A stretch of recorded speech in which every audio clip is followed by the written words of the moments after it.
Whispered melodies and tales में आपका स्वागत है और मैं हूं आपका दोस्त और इस चैनल का सूत्रधार देवव्रत मजूमदार। चलिए कहानी शुरू करते हैं। चारुलता की खोज में एपिसोड 5। 122 दिन पहले मेरी आखिरी क्लास के बाद अपने पहले हफ्ते के दौरान सेंट जोसेफ में मैं कमरा नंबर 43 में गया और एक असामान्य दृश्य देखा। छोटा सा और बिना शर्ट का कर्नल एक आयरनिंग बोर्ड पर झुका हुआ था। एक गुलाबी बटन डाउन शर्ट पर पूरी ताकत से आयरन कर रहा था। उसकी पेशानी और छाती से पसीना बह रहा था और वह बड़े जोश से शर्ट पर आयरन चला रहा था। उसकी दाहिनी बांह इतनी ताकत से आयरन को शर्ट के एक सिरे से दूसरे सिरे तक चला रही थी कि उसकी सांसें डॉक्टर सेन की तरह तेज हो रही थीं। मेरी डेट है, उसने समझाया। ये इमरजेंसी है। वह सांस लेने के लिए रुका। क्या तुम्हें आयरन करना आता है? मैं गुलाबी शर्ट के पास गया। वह शर्ट एक बूढ़ी औरत की तरह झुर्रियों से भरी थी जिसने अपनी जवानी धूप सेंकने में बिताई हो। काश कर्नल अपनी हर चीज को इधर उधर डालकर ड्रॉर में नहीं ठूंसता। मुझे लगता है बस इसे चालू करके शर्ट पे दबाना होता है ना? मैंने कहा, मुझे नहीं पता। मुझे तो यह भी नहीं पता था कि हमारे पास आयरन है। हमारे पास नहीं है, ये वरुण का है। लेकिन वरुण को भी आयरन करना नहीं आता। और जब मैंने चारुलता से पूछा तो वह चिल्लाने लगी, तुम मुझ पर पितृसत्तात्मक मानसिकता नहीं थोपने वाले। ओ भगवान, मुझे सिगरेट पीनी है, मुझे सिगरेट पीनी है। लेकिन जब मैं सारा के माता पिता से मिलूंगा तो सिगरेट की गंध नहीं आनी चाहिए। ठीक है, छोड़ो। हम बाथरूम में शॉवर चालू करके सिगरेट पीते हैं। शॉवर से भाप निकलती है, भाप से झुर्रियां हट जाती हैं, है ना? वैसे, उसने कहा जैसे ही मैं उसके पीछे पीछे बाथरूम में गया। अगर तुम दिन में अंदर सिगरेट पीना चाहते हो तो बस शॉवर चालू कर लो। धुआं भाप के साथ वेंट से बाहर निकल जाता है। हालांकि इसका कोई वैज्ञानिक आधार नहीं था, लेकिन यह काम करता हुआ लगा। शॉवर का पानी का प्रेशर कम था और उसका शॉवर हेड भी इतना नीचे था कि स्नान के लिए बेकार था, लेकिन धुएं को छिपाने के लिए बहुत अच्छा था। दुख की बात है कि यह एक खराब आयरन साबित हुआ। कर्नल ने एक बार फिर से शर्ट पर आयरन करने की कोशिश की। मैं बस ज्यादा जोर लगाऊंगा और देखता हूं कि इससे कोई फर्क पड़ता है या नहीं। और आखिरकार उसे झुर्रीदार ही पहन लिया। उसने उस शर्ट के साथ एक नीली टाई पहनी जिस पर छोटी छोटी गुलाबी फ्लेमिंगो की क्षैतिज रेखाओं से सजावट थी। एक चीज जो मेरे बेकार पिता ने मुझे सिखाई, कर्नल ने कहा, जैसे ही उसके हाथों ने टाई को बड़ी सफाई से एक परफेक्ट गांठ में बांध दिया। वह यह थी कि टाई कैसे बांधी जाती है, जो कि अजीब है क्योंकि मैं कल्पना नहीं कर सकता कि उन्हें कभी टाई पहनने की जरूरत कब पड़ी होगी। उसी समय सारा ने दरवाजा खटखटाया। मैंने उसे पहले एक दो बार देखा था, लेकिन कर्नल ने कभी उसका परिचय मुझसे नहीं करवाया और उस रात भी मौका नहीं मिला। हे भगवान, क्या तुम कम से कम अपनी शर्ट को प्रेस नहीं कर सकते? उसने पूछा, भले ही कर्नल पहले से ही आयरनिंग बोर्ड के सामने खड़ा था। हम मेरे माता पिता के साथ बाहर जा रहे हैं। सारा नीली समर ड्रेस में बेहद खूबसूरत लग रही थी।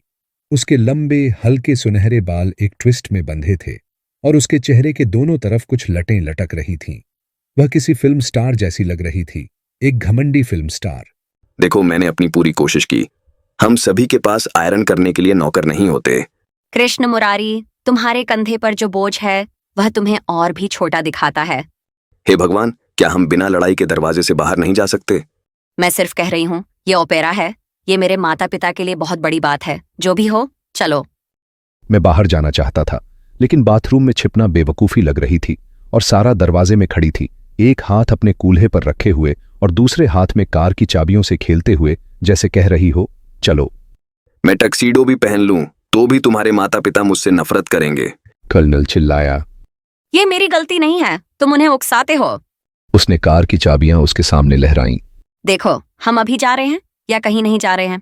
चुप रहो, मैं तुम्हारे साथ कहीं नहीं जा रहा हूं। ठीक है, शुभ रात्रि। सारा ने दरवाजा इतनी जोर से पटका कि मेरे बुक शेल्फ से लियो टॉल्स्टॉय की एक बड़ी जीवनी, आखिरी शब्द, सच्चाई यह है, मुझे बहुत परवाह है, जो वे फर्श पर गिर पड़ी जैसे दरवाजा पटकने की गूंज हो। उसने चीखते हुए कहा। तो यह सारा है, मैंने कहा। वह अच्छी लगती है। कर्नल हंसा, मिनी फ्रिज के पास घुटने टेक कर बैठा और एक गैलन दूध निकाला। उसने उसे खोला, एक घूंट लिया, चेहरे पर अजीब सा भाव आया, आधा खांसा और दूध की बोतल को अपने पैरों के बीच रखकर सोफे पर बैठ गया। क्या यह खट्टा हो गया है? ओह, मुझे यह पहले बताना चाहिए था। यह दूध नहीं है, यह 5 भाग दूध और 1 भाग वोडका है। मैं इसे अमृत कहता हूं, देवताओं का पेय। तुम दूध में वोडका की गंध मुश्किल से महसूस कर सकते हो, इसलिए ईगल तब तक मुझे नहीं पकड़ सकता जब तक कि वह खुद इसे छक न ले। एक समस्या है कि इसका स्वाद खट्टे दूध और रबिंग अल्कोहल जैसा है। लेकिन यह शुक्रवार की रात है, पज, और मेरी गर्लफ्रेंड एक बदमाश है। तुम कुछ पीना चाहोगे? मुझे छोड़ दो।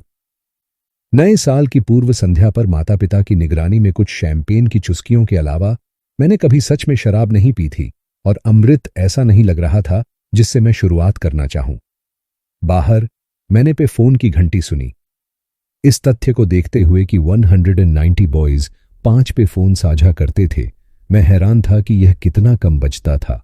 हमें सेल फोन रखने की अनुमति नहीं थी, लेकिन मैंने देखा था कि कुछ वीकडे वॉरियर्स चुपके से इसे इस्तेमाल करते थे। ज्यादातर गैर योद्धा अपने माता पिता को नियमित रूप से फोन करते थे, जैसे मैं करता था, इसलिए माता पिता केवल तभी फोन करते थे जब उनके बच्चे भूल जाते थे। क्या तुम उसे उठाने जा रहे हो? कर्नल ने मुझसे पूछा। मैं उसके द्वारा हुक्म चलाए जाने की तरह महसूस नहीं करना चाहता था, लेकिन मैं लड़ाई में पड़ना भी नहीं चाहता था।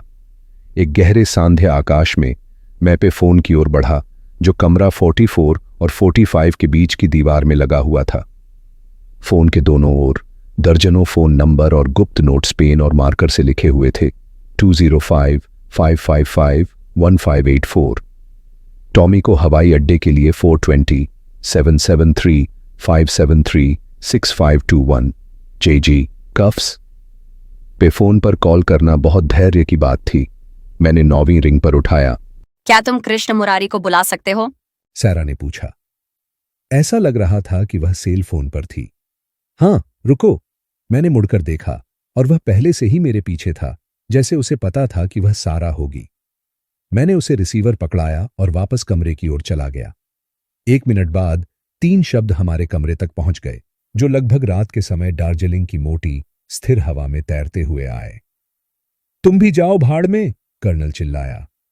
कमरे में वापस आकर उसने अपने अमृत के साथ बैठते हुए मुझसे कहा, वह कह रही है कि मैंने संजय मिश्रा और रूपा को धोखा दिया।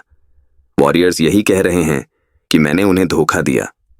मैं इसीलिए जूते में पेशाब किया, इसीलिए तुम्हें लगभग मार दिया, क्योंकि तुम मेरे साथ रहते हो और वे कहते हैं कि मैं एक गद्दार हूं। मैंने संजय मिश्रा और रूपा कौन है यह याद करने की कोशिश की। नाम परिचित लग रहे थे, लेकिन मैंने पिछले सप्ताह में इतने नाम सुने थे कि मैं संजय मिश्रा और रूपा को चेहरों से जोड़ नहीं पाया। और फिर मुझे याद आया क्यों। मैंने उन्हें कभी देखा ही नहीं था। उन्हें पिछले साल निकाल दिया गया था जब उन्होंने त्रिफेक्टा किया था। तुम कितने समय से उससे डेटिंग कर रहे हो? मैंने पूछा। 9 महीने। हम कभी साथ नहीं रहे। मेरा मतलब है, मुझे तो वह थोड़ी देर के लिए भी पसंद नहीं आई। जैसे मेरी माँ और मेरे पिता। मेरे पिता को गुस्सा आता था और फिर वह मेरी माँ की पिटाई करते थे, और फिर मेरे पिता बहुत अच्छे हो जाते और वे एक हनीमून पीरियड जैसा मनाते। लेकिन सारा के साथ कभी कोई हनीमून पीरियड नहीं होता। भगवान, वह कैसे सोच सकती है कि मैं गद्दार हूं? मुझे पता है। हम क्यों नहीं ब्रेकअप कर लेते? उसने अपने बालों में हाथ फिराया और सिर के ऊपर एक मुट्ठी भर बालों को कसकर पकड़ते हुए कहा, मुझे लगता है कि मैं उसके साथ इसलिए हूं क्योंकि वह मेरे साथ है। यह करना आसान नहीं है। मैं एक बुरा बॉयफ्रेंड हूं, वह एक बुरी गर्लफ्रेंड है। हम एक दूसरे के लायक हैं, लेकिन मुझे विश्वास नहीं हो रहा कि वे ऐसा सोचते हैं। उसने कहा, किताबों की शेल्फ की ओर चलते हुए और अलमनैक को नीचे उतारते हुए। उसने अपनी अमृत का एक लंबा घूंट लिया। साले वीकडे वॉरियर्स, शायद उन्हीं में से किसी ने संजय मिश्रा और रूपा की शिकायत की होगी और फिर मुझ पर इल्जाम लगाया ताकि वे बच सकें। वैसे भी आज रात घर पर रुकने के लिए एक अच्छी रात है। पज और अमृत के साथ घर पर रुकना। मुझे अब भी, मैंने कहा। यह बताना चाहा कि मुझे समझ में नहीं आ रहा कि कोई ऐसे इंसान को कैसे चूम सकता है जो यह मानता हो कि तुम गद्दार हो, जबकि गद्दार होना दुनिया की सबसे बुरी बात है। लेकिन कर्नल ने मुझे बीच में रोक दिया। इस बारे में अब एक और शब्द नहीं। क्या तुम्हें पता है कि सिएरा लियोन की राजधानी क्या है? नहीं, मुझे भी नहीं पता, लेकिन मैं यह जानने का इरादा रखता हूं। और इसके साथ ही उसने अपनी नाक अल्मनैक में घुसेड़ दी और बातचीत खत्म हो गई। अगर आपको मेरी कहानियां अच्छी लग रही हैं तो मेरे वीडियोस को लाइक करें और मेरे चैनल को सब्सक्राइब जरूर करें। साथ में बेल आइकॉन को दबाना मत भूलिए ताकि आपको मेरी नई वीडियोस की जानकारी मिलती रहे। धन्यवाद।